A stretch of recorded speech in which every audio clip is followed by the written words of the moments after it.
I went thrifting and now I have to declutter everything to make room for this stuff.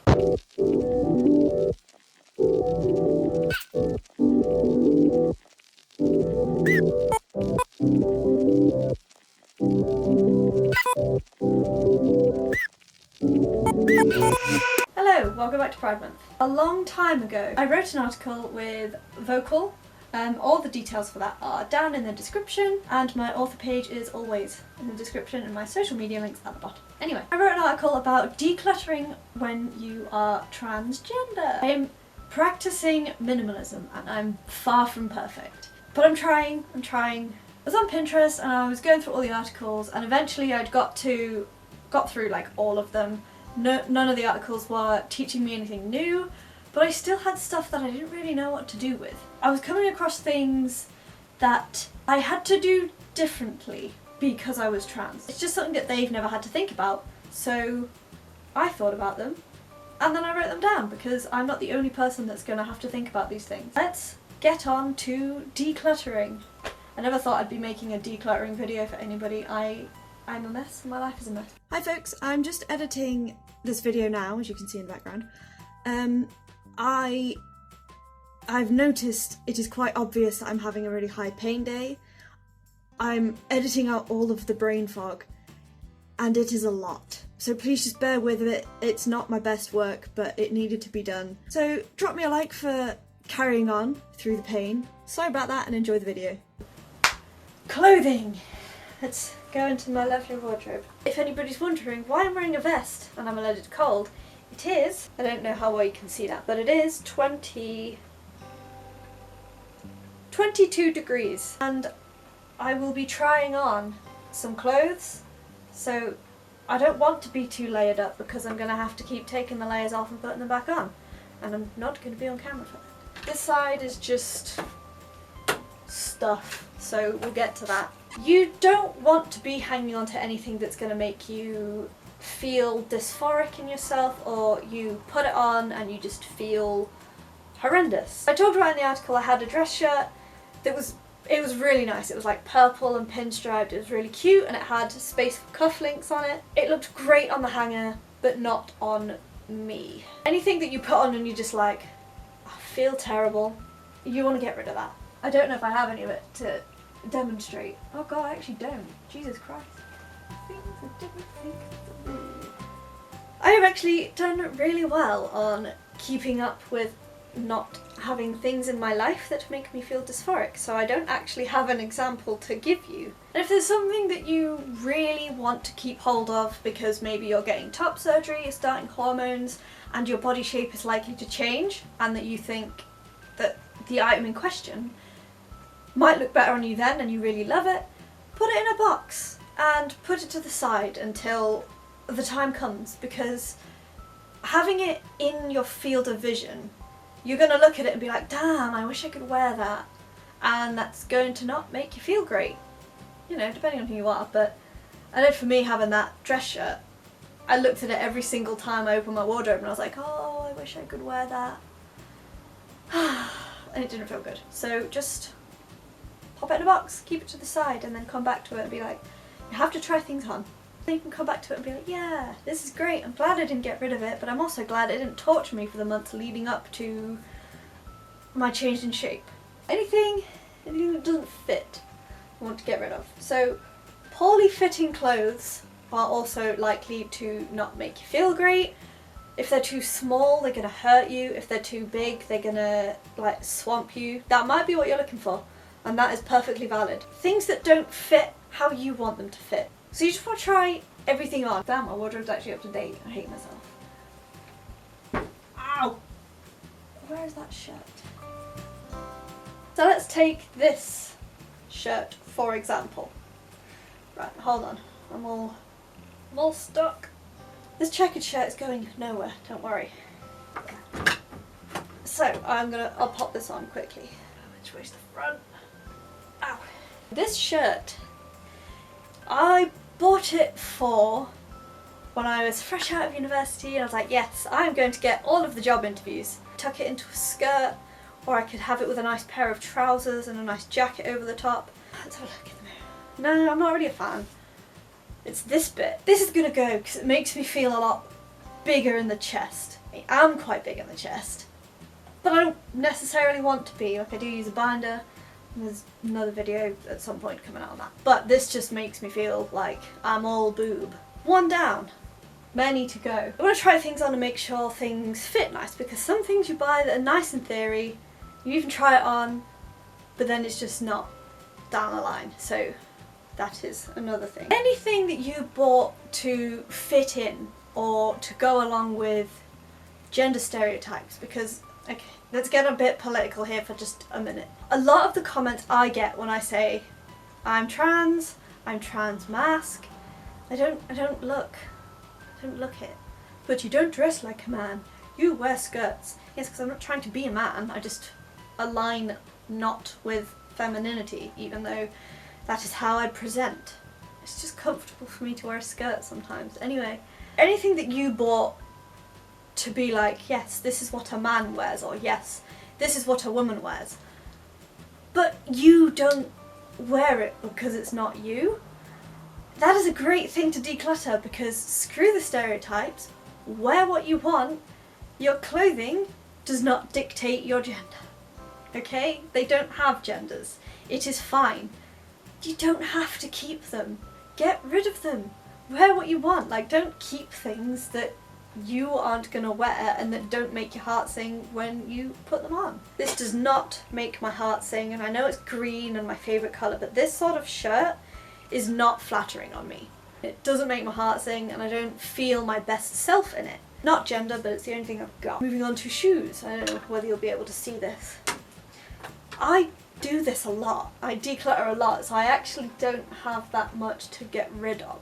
Shoes that don't fit, for a start. So feet are not really known for changing size with your transitions, so if you have shoes that really don't fit, just get rid of them. They're not gonna fit you and it's just gonna make you sad and take up space. They all fit.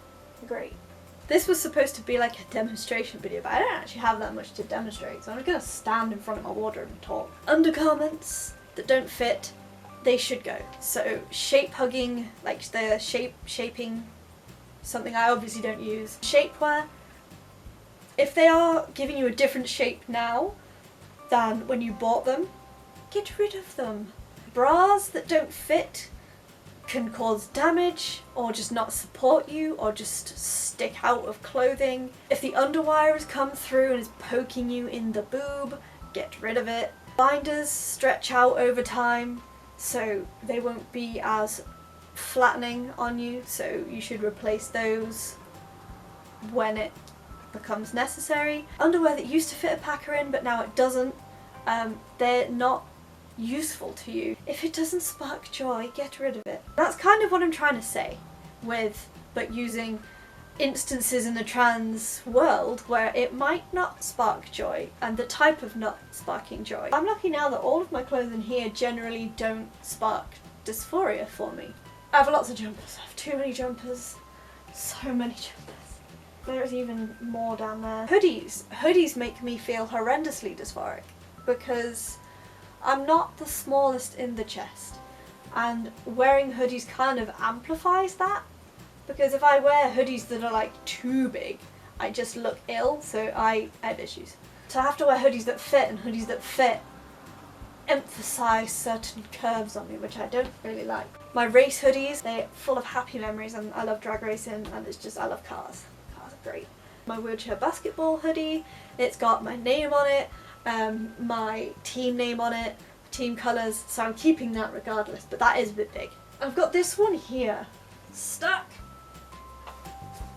Ow. I have a photo in it and I feel horrendous when I look at that photo. It says, I'm a cat. This is one that I like to wear when I am wearing a binder, but that doesn't solve all the problems. It fits quite nicely, but there is a lot of boob and it draws attention to it. It has ears on it, but it's a lot in the chest, and I would really rather people didn't comment on it saying, but it looks great. It's not about how I look, it's about how I feel. But when I'm actually wearing it and not looking at myself, I feel great. I'm just gonna keep it because it's It's nice. I like it. So you get what I mean. I've done a couple of examples. I wanted to do more, but let's just not. The next part is like old medicines. This is a bit unorganised. There's even a pen in here that I don't need. Okay, so all of my medicines have been moved. I've got a different bag, but these are just like the overkill ones. There's lots of like specific issues that we face medically, and also like chronic illness. So this is just kind of a general thing, but if you know what I mean, you know what I mean. You don't want to be keeping drugs that are out of date. It doesn't matter what they are. 03/2018. Out. Hotel sample of, what is it? Body lotion. I don't even use body lotion. Why did I bring this? To get rid of it. If you've got medicines that are out of date, you don't want to be taking those because they can either be toxic to you or they can just be ineffective. So if you're relying on these medications to do a thing, they might not be doing a thing. And I have cold sore cream, but I don't get cold sores, so I could probably get rid of this. Oh, it's still in date. I will give this to somebody that needs it because I don't. Zinc and vitamin C effervescent tablets that I don't use. Well, they're still in date. I should just start using them. Some nausea medicine. Expired 10/2018. Nope. Medicines are not going to be useful out of date. Just get rid of them. You can get new medicines. Wow, I have 2 weeks to use this entire tube of Voltaren gel. Excellent. Well, it's still in date and it's useful, so I'll keep it. And there's the obvious medicines, and then makeup. I'm not really a makeup person, but if you wear makeup, you should go through this at various stages because old makeup can be bad. I've had some of these for a while, to be fair. I think I just did this not long ago. All of my stuff's kind of in date, apart from this. This says 6 months on it, and I've had it for longer than I've been at uni, which is about 5 years, so I should maybe get rid of that. It's like a health and hygiene issue. Like, old makeup is going to be nasty and you're going to get more high risk of like infections, bad skin. It's not going to help, and you want to be putting on makeup to feel your best, and old makeup isn't the way to do that. Just make sure that this is all clean and fresh. Don't get rid of any active prescriptions without first consulting your doctor, and if you have an active prescription that has gone out of date, go back to your doctor and get it sorted out. Now, paperwork I can do. I wouldn't want to get rid of anything that I was using or that is a nice memory, but some things I'm not using because I've mentioned in my previous videos this month that I have had a legal name change. I still have a couple of things that are in my dead name, which is my name before, and I can't use that. So my advice for decluttering paperwork is anything that has your dead name on it that you can't change and you're not using, just get rid of, because it's not useful for you. But you can digitize things. You don't have to just get rid of it full stop, just get rid of the paper copy if you like. I've digitized lots of my paperwork that has my dead name on it that I wasn't using, but I wanted to keep it just for the memory. I'm getting rid of the physical copy, I'm shredding that. Old photos that you absolutely hate and you feel horrendous about, get rid of them. If they might mean something to somebody else, say a photo of you pre-transition with your parents and you absolutely hate the photo, you could send it back to your parents. They might like it and just say, hey, I don't like this photo because it's not who I am, I was really struggling at that point, I don't want it and I don't want it spread around, but here it is if you would like it, because I appreciate that those memories don't hold the same significance for you.